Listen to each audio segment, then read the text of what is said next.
오늘은 욥기 27장 13절에서 23절 본문으로 말씀 나눕니다. 악착같이 한평생을 살았지만 누리지 못하는 사람들 바라볼 때에 참 안타깝다라는 생각을 가지게 됩니다. 그들은 누릴 쯤이 되면 그들이 평생에 모아놓은 것들, 평생에 쌓아놓은 것들을 누릴 즈음이 되면 사고가 터지고 이제 건강을 빼앗겨서 맛도 느낄 수 없고 제대로 볼 수도 없고 누릴 수 없는 그러한 상태에 빠지게 됩니다. 이것이 세상을 점령할 것만 같았던 사람들의 결말입니다. 모든 사람들이 걸어가는 길입니다. 거기까지는 사실은 하나님을 경외하는 사람들이나 또 하나님을 믿지 않는 사람들이나 어떤 좀 양상에 있어서 비슷하게 갈 수가 있습니다. 하나님을 잘 믿는 사람들도 건강을 빼앗길 수 있지만 그러나 성격은 전혀 다른 것이죠. 악인들은 하나님을 경외함이 없이 세상 것들에 집착하면서 그것이 행복의 전부인 것처럼 그렇게 살아가지만 결국은 그것을 누릴 수 없는 이제 결말을 맞이하게 되는 것입니다. 욥의 주장은 그 어느 친구들의 주장보다 정확했습니다. 이 땅의 한복판에서는 의인이 고통을 겪을 수도 있고 또 악인이 잘 될 수도 있지만 그러나 그 결말은 확실하다는 것. 욥은 친구들보다 더 세상 돌아가는 것을 더 섬세하게 관찰하는 눈을 가지고 있었고 보다 더 영적인 안목을 가지고 있었습니다.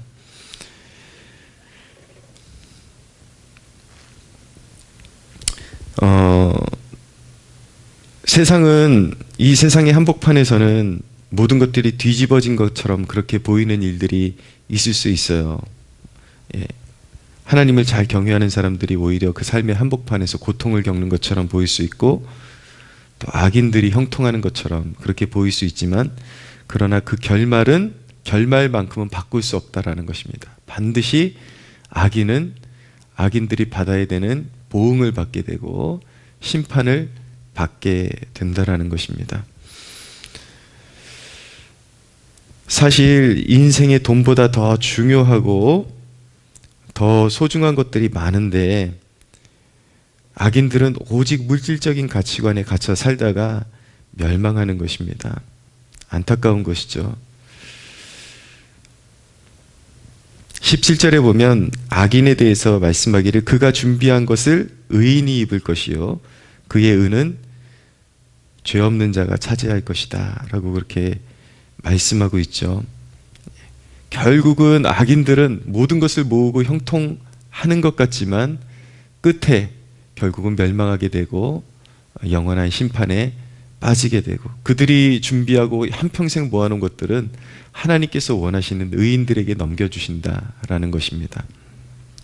그러나 그 반대의 악인들의 삶과 정반대의 삶을 살아가게 하시는 분이 있는데 그분이 바로 누구냐면 바로 예수 그리스도이십니다. 예수님은 우리의 연약함을 붙들어 주시고 예수님은 우리의 모자람에 능력을 더하시고 우리의 썩을 물질을 영원을 위해 쌓게 하시는 분이십니다. 예수님은 우리의 모든 삶에 생명력을 부으사 광야에 길을 내시고 사막에서 물을 내시는 분이십니다. 우리의 모든 삶에 우리의 썩어지고 죽어질 삶의 모든 영역에 부활의 능력을 미치게 하시는 분, 그분이 바로 우리의 죄를 위해서 십자가를 지시고 부활하시고 우리를 위해서 그 값진 보혈을 흘려주신 예수 그리스도이십니다. 여러분, 악인이 따로 있는 것이 아닙니다. 누가 악인입니까? 바로 우리를 위해서 죽으시고 부활하신 예수님을 외면하고 하나님의 사랑을 외면하는 사람들이 바로 악인인 것입니다. 세상에서 아무리 도덕적으로 사는 것처럼 보이고 많은 업적을 이루는 것처럼 보이는 삶을 살아간다 할지라도 그가 하나님의 사랑을 외면하고 살아가고 있다면 그는 악인인 것입니다. 우리도 한때 악인이었죠. 그리스도의 사랑을 외면하고 알지 못하고 주님을 떠나 살았던 죄인이요 악인들이었습니다.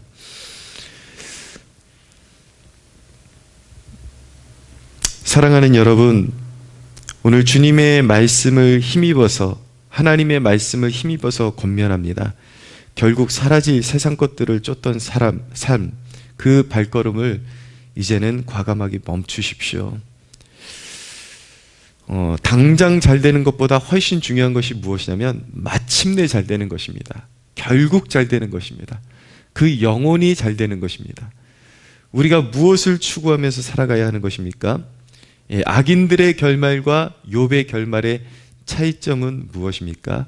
악인들은 잘 되지만 망하고, 악인들은 또한 이 땅에서 당장의 보응을 받지만 그래도 망하고, 악인들은 당장의 보응을 피하는 것 같지만 그래도 망한다라는 것입니다. 결국은 망하고 멸망하고 하나님의 심판대 앞에서 영원한 심판을 선고받고 꺼지지 않는 불지옥에 떨어지고 마는 것입니다.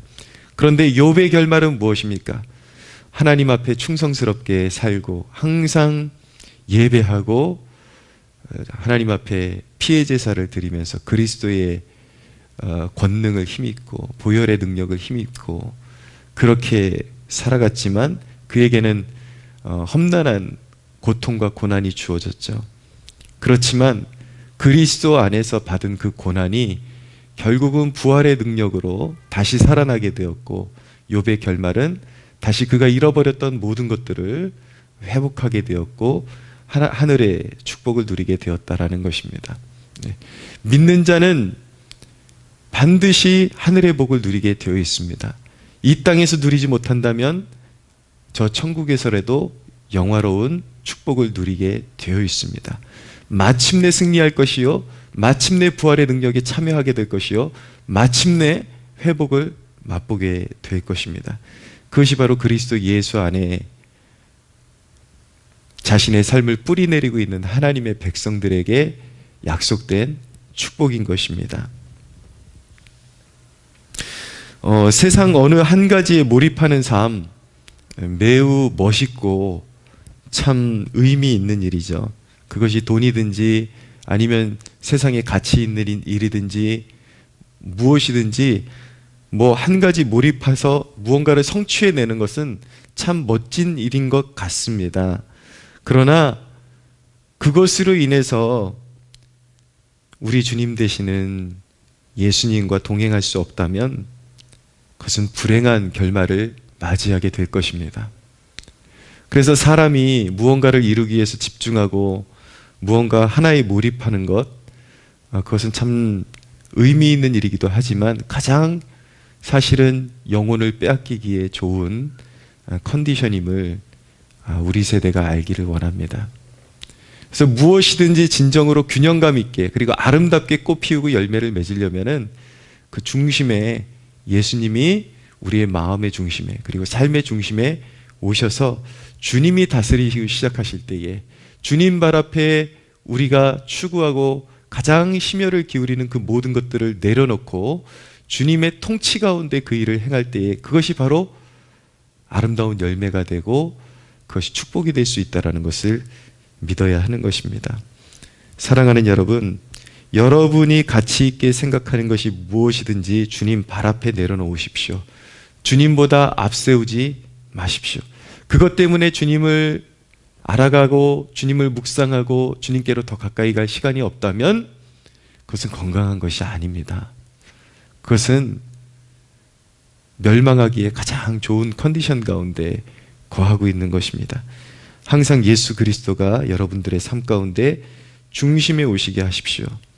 그럴 때 마침내 끝끝내 복을 누리는 인생이 되게 될 것입니다.